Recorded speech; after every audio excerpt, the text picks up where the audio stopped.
बिस्मिल्लाहिर्रहमानिर्रहीम। अस्सलाम वालेकुम। आज हम बनाएंगे मसालेदार फ्राई गोश्त जो बड़े ही मज़े का बनता है और बकरीद के मौके पर आप इसे ज़रूर बनाएं, ज़रूर अपने घर में ट्राई करें।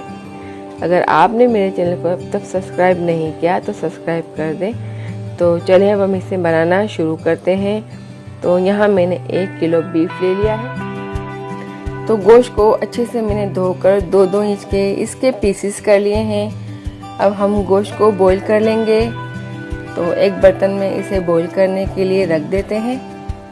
तो यहाँ कुछ खुश्क मसाले ले लिए हैं। आधी स्पून हल्दी पाउडर, 1 स्पून लाल मिर्च पाउडर, नमक आप अपने टेस्ट के हिसाब से ले लें।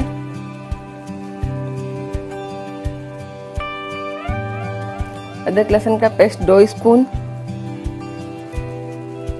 और अब इतना पानी शामिल कर देंगे कि गोश्त हमारा डीप हो जाए। तो यहाँ मैं 2 गिलास पानी का इस्तेमाल कर रही हूँ। अब इसे हम हाई फ्लेम पे रखेंगे जोश आने तक।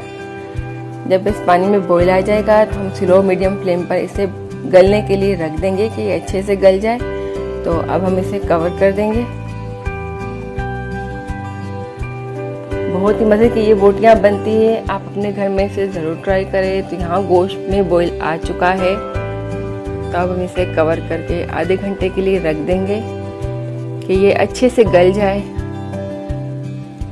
तो यहाँ गोश्त अच्छे से गल चुका है और बहुत ही अच्छे से ये देखिए ड्राई भी हो चुका है।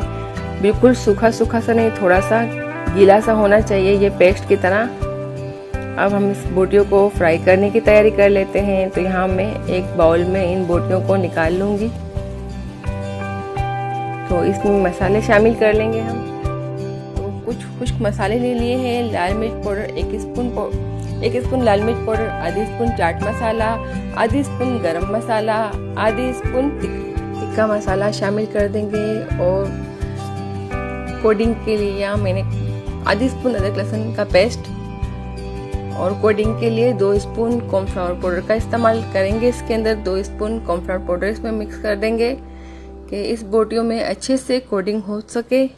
आप चाहे तो इसमें कॉर्नफ्लावर की जगह अंडा भी शामिल कर सकते हैं। 1 नींबू का रस थोड़ा सा इसे चटपटा बनाने के लिए 1 नींबू का रस भी शामिल कर देंगे और इसे अच्छे से मिक्स कर लेंगे। तो इसे अच्छे से मिक्स करने के बाद हम इसे फ्राई कर लेंगे। तो ऑयल गरम कर लेंगे एक पॉट में। तो बोटियों में मसाला अच्छे से लग गया है। अब हम इसे फ्राई कर लेते हैं। तो यहाँ ऑयल को ज़्यादा गर्म नहीं करना है वरना बहुत जल्दी इसका डार्क कलर आ जाएगा।